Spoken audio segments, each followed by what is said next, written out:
나이다. 아멘. 한 주간 하나님의 은혜 가운데 잘 지내셨습니까? 여기 있는 것 하나님의 은혜인 줄로 믿습니다. 제가 지난해 여기 있는 이 안경을 안경집에 가서 맞췄습니다. 돋보기입니다. 어느 때부턴가 가까이 있는 게 잘 안 보여서 멀어지기 시작해서 안경을 맞추게 되었는데, 그렇게 불편함을 옆에서 보던 우리 양달승 장로님이, 목사님 이 안경을 쓰면 신세계가 열립니다, 이렇게 얘기하시더라고요. 그때는 잘 몰랐어요. 그래서 이 근처에 있는 안경집에 가서 시력을 채고 이 안경을 맞추게 되었는데, 그야말로 이 안경을 딱 쓰니까 신세계가 보이더라고요. 너무 또렷이 속 시원하게 선명하게 보이는데 감사했습니다. 글씨를 읽는데 실수할까봐, 특히 성경 봉독하는데 실수할까봐 그런 마음에 늘 걸렸었거든요. 그러나 이제 너무도 잘 보이고 제대로 똑바로 읽을 수 있고 볼 수 있어서 너무 감사한 것입니다. 그러듯이 우리는 일상의 삶 속에서도 똑바로 바라보고 또 분명하게 읽어야 될 부분들이 있는데, 그것은 바로 영적인 일과 생활입니다. 내 영적인 삶이 엉뚱한 곳, 엉뚱한 방향 지시를 따라 나아가고 있는데도 알지 못한다면 문제가 되는 것이죠. 믿는 자들이 이를 분별하지 못하면 엉뚱한 데서 고민하고 실수할 수 있다는 겁니다. 오늘 본문의 이스라엘 백성들이 그랬거든요. 그런데 학개 선지자가 유다 백성들을 제대로 보았습니다. 그들은 보지 못했지만 학개 선지자가 바라보게 되었는데, 곧 믿음의 제대로 된 안경을 쓰고 백성들의 삶을 바라보았습니다. 그래서 오늘 이 말씀의 제목도 그러합니다. 말씀의 제목을 우리 같이 한번 읽도록 하겠습니다. 시작. 학개 선지자의 안경. 이 말씀을 묵상하면서 학개 선지자가 제대로 된 안경을 쓰고 있구나 하는 그 마음을 주셨습니다. 하나님께 은혜를 받았던 이 유다 이스라엘 백성들 삶에 문제가 있었던 것입니다. 어떤 모습을 보았습니까? 오늘 본문에서 학개 선지자가 바라보았던, 포로에서 돌아왔던 그 감격하던 백성들의 삶에 발생한 그 문제를 살펴보면서 추수감사주일에 범사감사의 생활을 하기로 하고 한 주간을 살아오고 평생 주님의 말씀을 따라 살기로 한 우리의 신앙생활을 바로 그 안경으로 다시 살펴보면서 온전한 신앙생활을 회복하고 은혜의 삶을 소망하는 이 시간이 될 수 있기를 소원합니다. 먼저 학개 선지자가 바라본 백성들의 모습은 이러했습니다. 첫 번째, 우리 같이 한번 읽겠습니다. 감사함의 은혜가 식어진 백성들. 은혜가 식어졌고 하나님을 잃어버린 백성이 되었습니다. 제가 과거 오래전이지만 청년 사역을 할 때 청년 한 15명을 데리고 늘 몇 년 동안 중국 청도에 단기 사역을 이렇게 다녀온 기억들이 있습니다.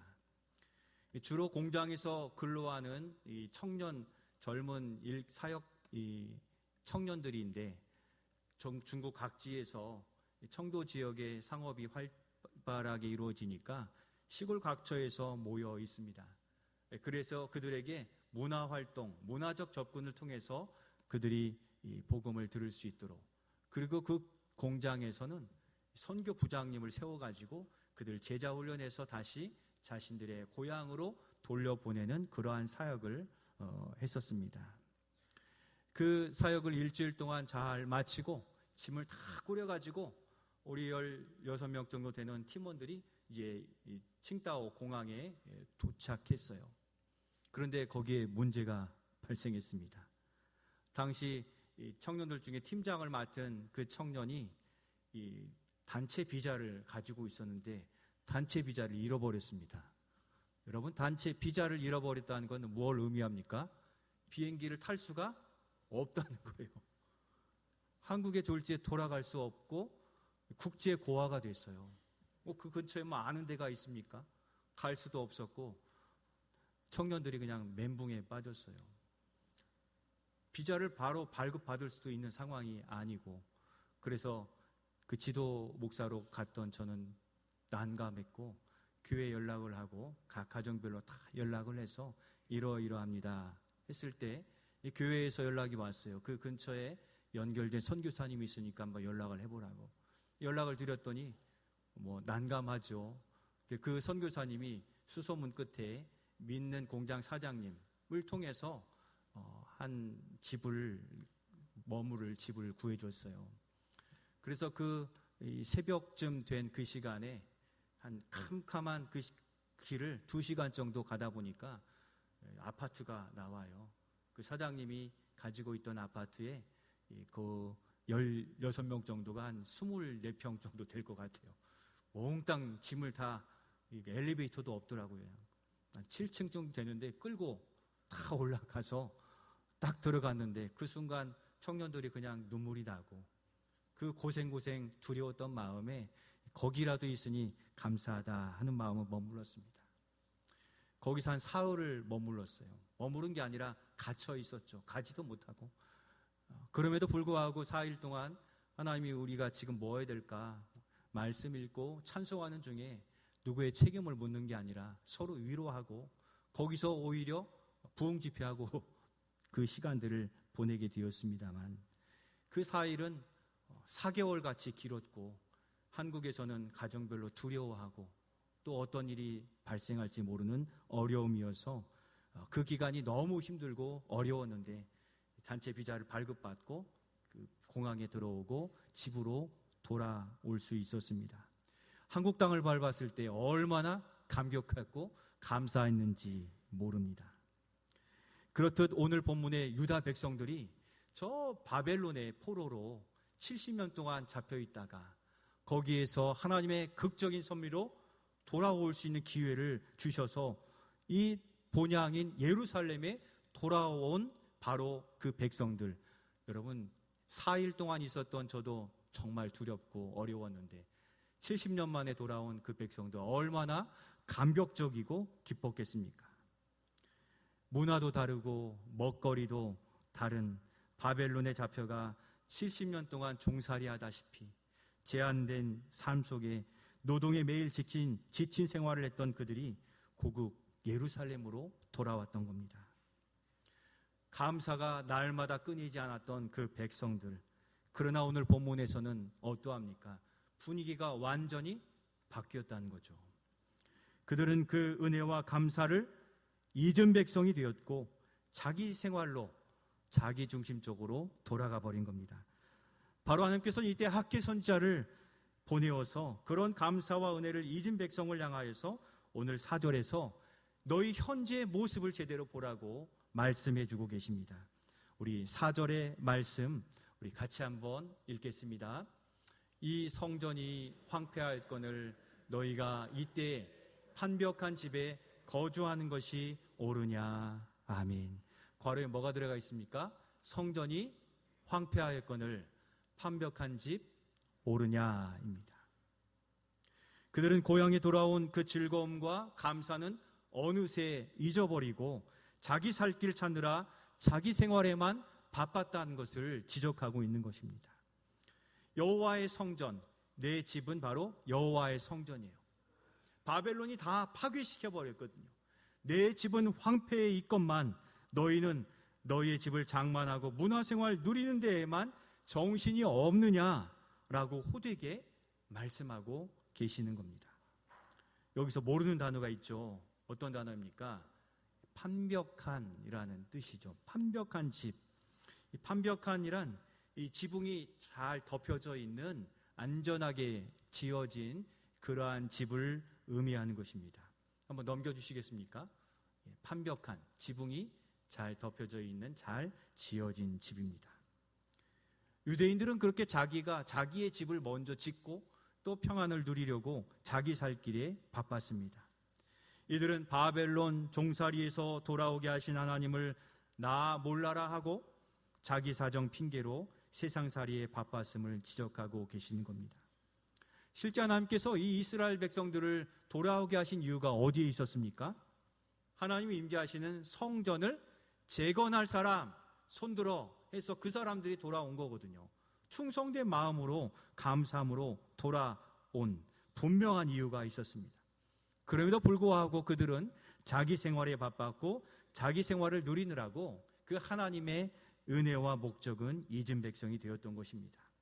성도 여러분, 하나님의 은혜를 잊고 그 은혜를 세상에서 찾는 순간 성도의 신앙은 기울어지게 됨을 기억하시기를 바랍니다. 성도의 신앙은 세상에서 얻을 수 없고 오직 하나님의 집에서 하나님에게서만 얻을 수 있는 것입니다. 이들은 다시 어두웠던 애굽, 그 바벨론으로 돌아가 다시 하나님과 관계없이 자기 우선적이고 자기 중심적인 삶을 살게 된 것입니다. 성도 여러분, 우리는 어둠과 죄악에서 구원받아 하나님의 나라 그리고 교회를 세우는 거룩한 사명을 가진 백성들입니다. 이 거룩한 사명을 안고 그렇게 살아가고 계십니까? 학계 선지자의 안경을 빌려 우리 자신을 돌아보시길 바라요. 내 안에 지으신 그리스도의 집이 지금 온전한지 아니면 나의 것을 채우기 위하여 내 또 다른 세상의 집을 짓고 있는 것은 아닌지, 아니면 이제는 할 만큼 했으니 다른 사람이 하고 난 내일 내 삶이 더 중요하다고 그렇게 살고 있지는 않습니까? 학계 선지자는 복음의 안경을 쓰고 우리에게 묻습니다. 나의 생활이 하나님 중심입니까? 세상에 치우친 내 생활 중심입니까? 묻고 있습니다. 두 번째로 학계 선지자는 그렇게 자기 생활에 치우친 백성들에게서 본 것이 있습니다. 두 번째, 우리 같이 한번 읽겠습니다.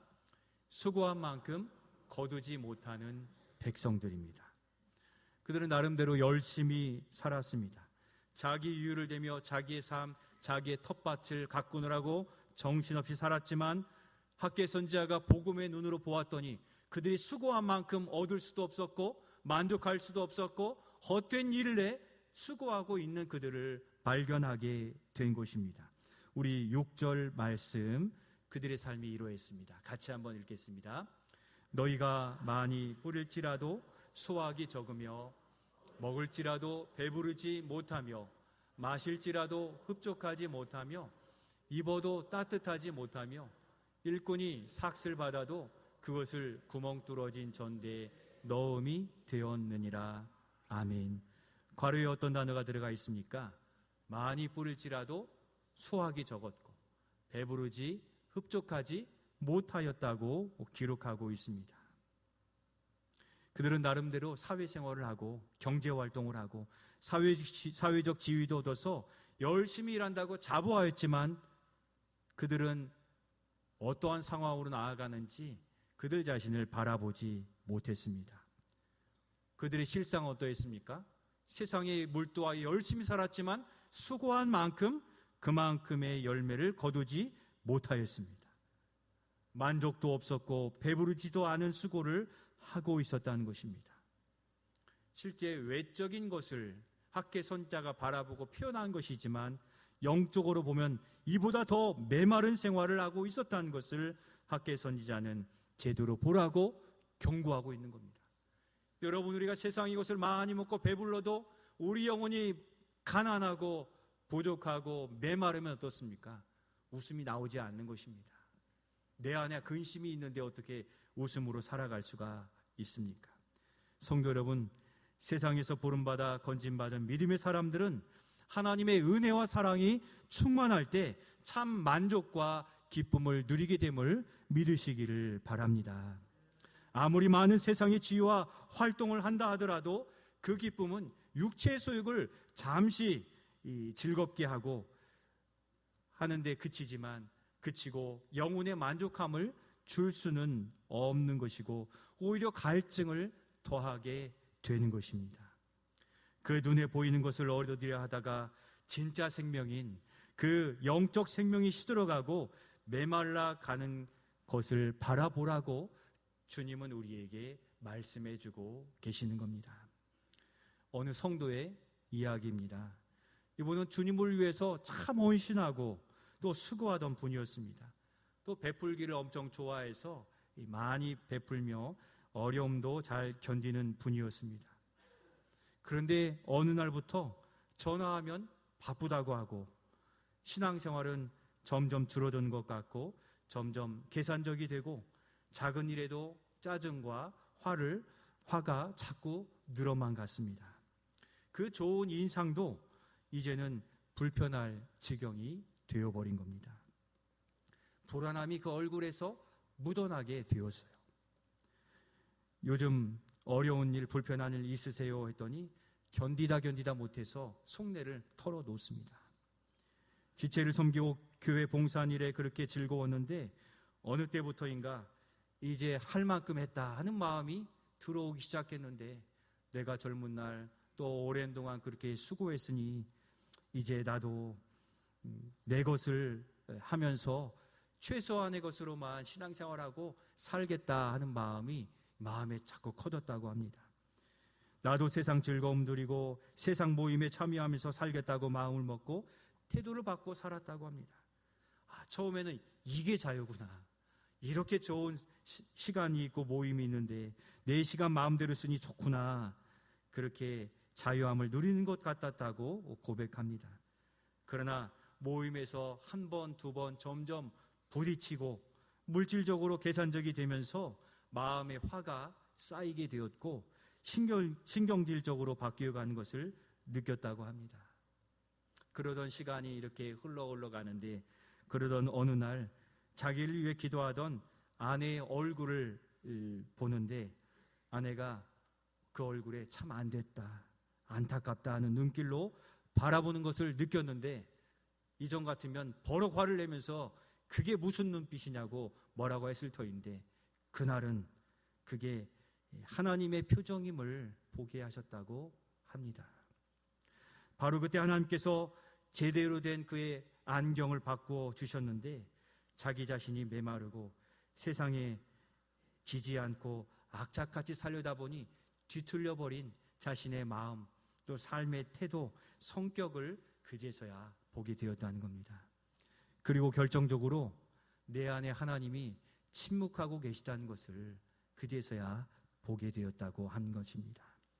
전에는 봉사하면서 안 되는 일들 주님께 기도하면 이렇게 해라, 아니다 라고 말씀해 주셨는데 지금은 메마른 광야 사막에 지친 혼자 서 있는 것을 보게 되었다. 그렇게 고백하면서 점점 삶을 변화시켜가는 것을 보았습니다. 여러분 책 제목에 이런 것도 있죠. 내 안에 하나님이 없다. 종교 생활을 하고 있는 것 같은데 하나님이 내 안에 아무 감동을 주시지 않아요. 잘못해도 뭐라고 하시지 않아요. 내 안에 하나님이 없는 것 같으신 분이 계십니까? 성도 여러분, 성도는 주님 안에 있을 때, 주님의 일을 감당할 때, 주님을 경험할 때 행복한 존재인 줄로 믿습니다. 하나님과 무관했던 그 영혼이 그 죄악에서 구원받은 그 순간부터 아버지의 음성을 듣고 아버지의 사랑을 헤아리며 그것으로 만족했던 우리인 것을 되돌아 기억하시기를 바랍니다. 세상의 것으로 만족할 것 같지만 신기루와 같은 착각이라는 겁니다.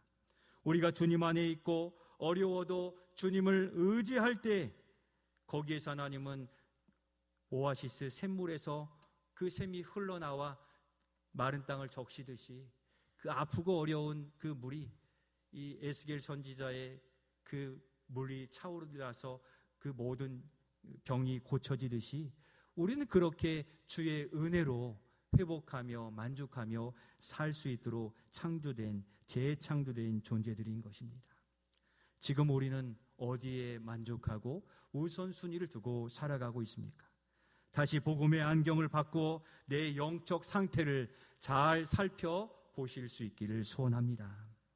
세상 북이 다 누렸던 그 다윗, 또 한편에서는 자기 욕망에 빠졌던 다윗, 그는 주 안에서 진정한 생명과 즐거움을 보게 되었고 이렇게 시편에서 고백합니다.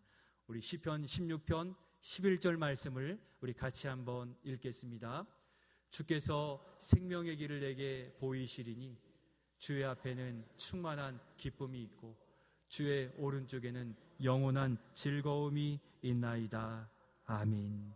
참 즐거움은 우리 주님 앞에 주께서 세우신 교회 공동체의 사역 속에서 얻을 수 있는 것입니다. 참 즐거움을 다시 회복하고 싶으시다면 우리 찬양대원들의 얼굴을 한번 보십시오.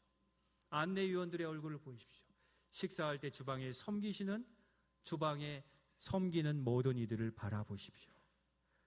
바로 여호와의 봉사자가 되면 우리 주님으로부터 주시는 은혜가 샘솟듯 흘러나오게 됨을 바라보시며 주를 위해 주님 곁에서 수고하시기를 축복합니다. 마지막으로 그러면 우리는 어떻게 해야 되겠습니까? 세 번째 마지막 같이 한번 읽겠습니다. 시작. 부르신 부름에 우선순위를 가지라 말씀하십니다. 8절에 우리의 할 본분을 말씀하시는데 8절 말씀도 같이 읽겠습니다. 너희는 산에 올라가서 나무를 가져다가 성전을 건축하라. 그리하면 내가 그것으로 말미암아 기뻐하고 또 영광을 얻으리라. 여호와가 말하였느니라. 아멘. 우리의 수고가 열심히 헛되지 않고 있다는 것은 그 수고에 하나님으로부터 기쁨이 임하여지고 있느냐 아니냐로 판단할 수 있습니다. 그 기쁨이 어디로부터 오는 것인가를 분별하면 우리의 수고가 헛되고 있는 것인지 아닌지를 분별할 수 있다는 것입니다. 하나님께서는 자기 삶에 있는 우선순위를 내려놓고 이 땅에 세우고자 하시는 그 아름다운 나라, 하나님 나라, 그 교회 공동체, 우리의 가정을 세우는 일에 동참하라고 우리에게 말씀하시는 것입니다. 유다 백성들에게는 성전을 건축하는 일이 그들에게 최우선이었습니다. 왜 그렇습니까? 성전은 하나님이 임재하는 것이고 그것을 통해 은혜가 흘러내려오는 것이잖아요. 아무리 좋은 집들을 가지고 거기에 거주한다 할지라도 하나님의 은혜가 거기에 흘러내리지 않으면 그것은 메마른 삼약, 광야 같은 곳인 것이죠. 그렇게 이스라엘 공동체의 중심인 여호와의 성전을 건축하는 일들로 은혜가 예루살렘 공동체에 흘러가도록 그것 성전을 건축하라고 말씀하시는 겁니다. 우리도 마찬가지로 우리의 수고가 하나님을 기쁘시게 할 때 우리는 얼마나 기쁘고 감사한지 모르는 것입니다. 우리 안에 세우신 그리스도의 집, 또 매 주일 하나님의 은혜를 누리도록 세우신 우리 교회 공동체, 바로 이곳을 향하여 우선순위를 두고 하나님을 향하여 전념하고 또 거기에 충성을 다하는, 그래서 주님이 주시는 은혜가 나를 통하여 우리의 가정에 또 이웃에 흘러가는 축복의 통로로 살아가실 수 있기를 소원합니다. 그게 충성된 종이 누리는 기쁨이거든요. 수고하고 힘들고 뭐가 즐겁습니다 하실 수 있는데 주를 위해 수고해 보면 그 기쁨이 무엇인지를 알게 되는 것입니다. 주님은 5절과 7절에 두 번이나 강조하여 말씀하십니다. 우리 7절 말씀 우리 같이 읽겠습니다. 만군의 여호와가 말하노니 너희는 자기의 행위를 살필지니라. 아멘. 우리의 생각과 의도, 행동을 살펴보라고 말씀하십니다. 무엇에 바쁘고 무엇을 위해 사는지 돌아보시기를 바랍니다. 12절 이후로 백성들은 이 선지자 학개의 말을 듣고 성전 공사에 동참하기로 결단합니다. 그때 14절에 보면 하나님께서는 그 백성들의 마음을 감동시키셨어요. 거기서 하나님을 경험하게 됩니다. 우리가 세워야 될 성전 교회는 어디입니까? 우리가 하나님의 감동을 받을 수 있고 은혜를 누릴 수 있는 그 자리가 어디입니까? 나의 가정, 나의 교회, 나의 일터, 복음의 안경을 쓰고 그 안경을 제대로 쓰고 바라보시기를 바랍니다. 사랑하는 성도 여러분, 말씀을 마치며 우리의 일상을 내 힘으로 또 내 욕심으로 살아가지 마시기를 바랍니다. 세상의 즐거움, 또 다른 사람과 비교하여 부러워하여 살지 마시고 하나님이 내 마음을 감동해 주시는 그 기쁨과 희열, 만족감을 사모하며 살아가시기를 바랍니다. 그 기쁨은 세상 무엇과도 바꿀 수 없는 것이거든요. 영적 생활에서 우선순위를 바로 가질 때 우리의 수고는 헛되지 않고 열매를 거두게 되는 것입니다. 이를 위해 우리 주님께 오늘 이 시간 시선을 꼭 맞추고 주님이 우리에게 말씀하시는 바, 지금 우선순위를 두고 하라 하시는 그것에 마음의 결단을 가지고 행복한 수고의 결단을 가지시기를 소원합니다. 오늘 나의 우선순위를 두어야 될 그 대상, 그곳은 어디입니까? 나를 필요로 하시고 나에게 원하시는 그 사명은 무엇입니까? 2025년을 시작하면서 주님과 약속한 일들이 뒤로 밀려 있다면 지금이라도 다시금 그것을 우선순위에 두고 감당하면서 2026년 삶의 우선순위를 바로하여서 주께서 쓰시고자 하시는 그 자리가 어딘지를 주님께 물으시면서 참 기쁨과 즐거움을 누리시는 우리 모두가 되실 수 있기를 소원합니다. 그리하여 거기서 얻어지는 그 열매를 먹고 마심으로 믿음의 큰 걸음으로 표어처럼 복음으로 도약하는 우리 사랑하는 성도요, 가정이요, 교회가 되시기를 예수님의 이름으로